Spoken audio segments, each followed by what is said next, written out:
ఆయన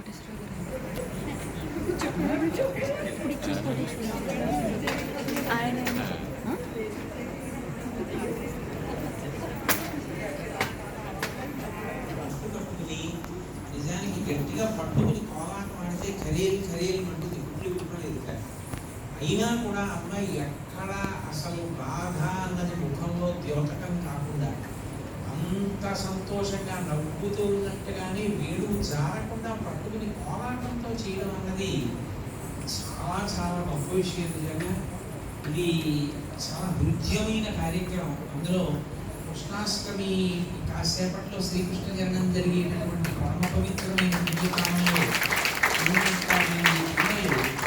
కృష్ణ పాత్రలు, ఆ గోపికల పాత్రలు అన్నీ వేయడం, వాళ్ళందరినీ చూడడం చాలా సంతోషంగా ఉంది. ఇంత చిన్న వయసులోనే ఇంత బాగా చేస్తే వీళ్ళందరూ నిజంగా సాధన చేస్తే ఎంతమంది శోభానాయుళ్ళు అవుతారు.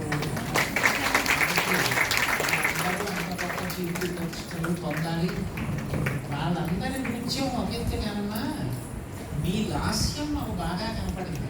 మీ సంతోషం, మీ ఉద్వేగం, మీరు ఊగిపోతూ వాళ్ళకి అభినయం చేసి చూపించేస్తూ గైడ్ చేస్తూ ఒక గురువు శిష్యుల పట్ల ఎంత తాపత్రయం ఉంటుంది అనడానికి ఇవాళ ప్రత్యక్ష నిదర్శనం.